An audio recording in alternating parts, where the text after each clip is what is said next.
Very happy to be joined right now by Neil Karolek, president of TLX Technologies. Neil, thank you for joining us on M&A TV. Thank you very much. Tell us a little bit about your company. Well, TLX Technologies is a manufacturer of electromechanical devices. That's a solenoid.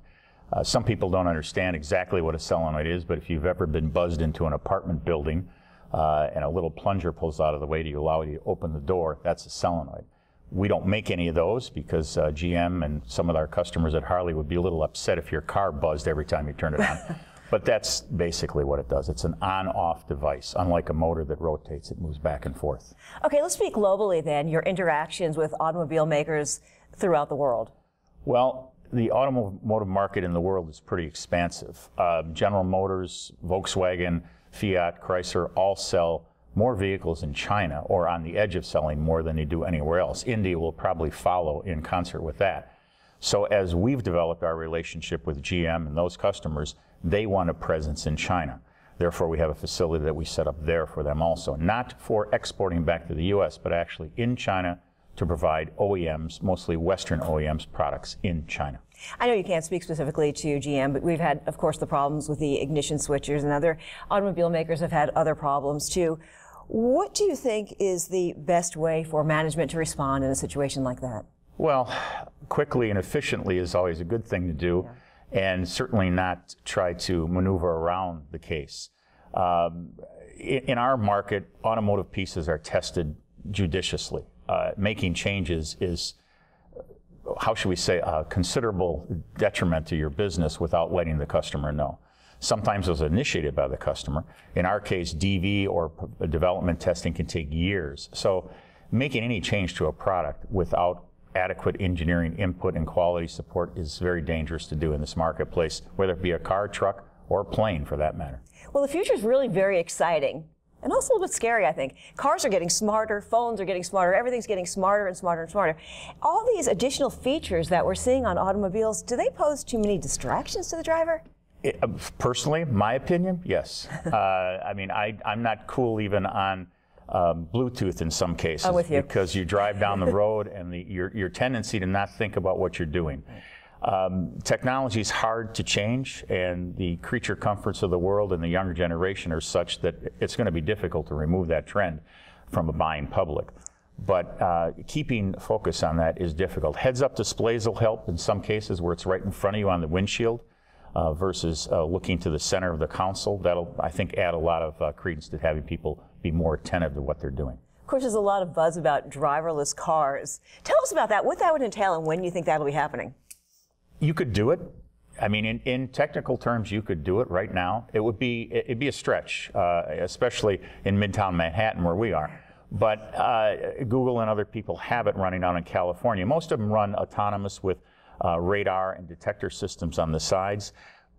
But I think the American public is going to be hard-pressed to just generically accept that the guy in front of me I won't hit when I'm coming down the road.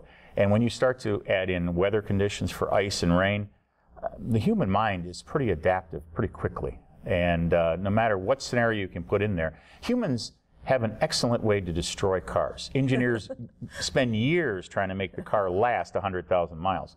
So think about the fact of now taking that control out of a human's hands. I'm not saying it's not possible, and I'm sure the people at Google would argue with me, because that's their mantra. But I think I come from the Midwest. In the Midwest, we'll have a hard time letting a car drive me through downtown Chicago, I guarantee it. Oh, I can imagine. Yeah.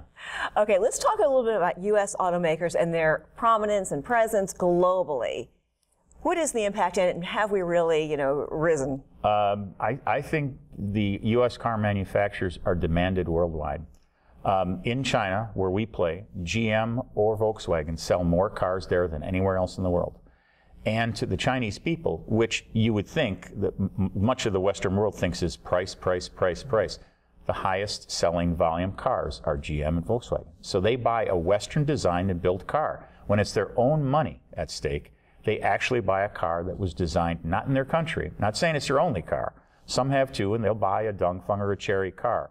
But the first one usually is a General Motors, a Fiat, or Volkswagen vehicle. And they buy it because of the prominence, the quality that emulates from Western car manufacturers that even the Chinese people recognize they want. That's very interesting. A good point.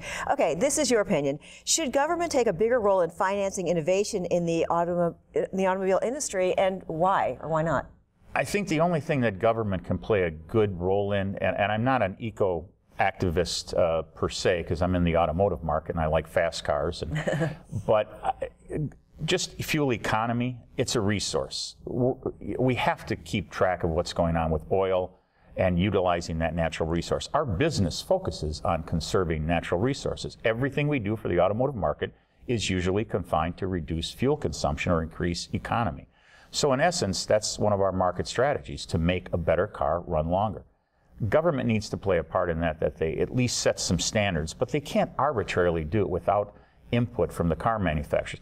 People will point to the 80s and say, oh, the government said just change it to 20 miles to the gallon, and the car manufacturers didn't know how to do it, and they achieved it. But it is a point of diminishing returns. Gasoline, a drop of gasoline, only has so much effective energy within it. It's very effective. It's more effective than a battery. It's more effective than a hybrid. But to get that energy out, we have to set limits on how fast we can move that energy through the system and burn it. Do you foresee a time when the American public would be willing to go with a car that didn't run on gasoline completely? Well, my background is I worked at Johnson Controls for 20 years, and we made automotive batteries. I actually worked on some of the original 68 to 70 cars for Johnson Controls that were battery operated, EVs per se. I think there's a market for electric vehicles, more fleet vehicles, postal, UPS, FedEx. Then it's CNG or LPG gas, which now can come back to a refueling station and go a lot further than a charged vehicle. But to have your single car be a battery, again, I'll put you in downtown Manhattan. It's snowy and it's 16, 18 degrees outside. You have the heater on, you get stuck in a traffic jam, and you only have 10 miles of charge left on your car, and you're 20 miles from home. You'd rather be anywhere, but in that situation. Right, and so in Southern California, well, not there, because you can get a traffic jam too in Los Angeles, right. But Arizona, somewhere where you have an unlimited open area where you're not encumbered by traffic as much and not likely to hit it. I think there's a definite market for those vehicles, but I think what you're going to see predominantly is a hybrid, something that has batteries, runs on gas or runs on LPG or liquid propane. Those are the ones that are going to take the market.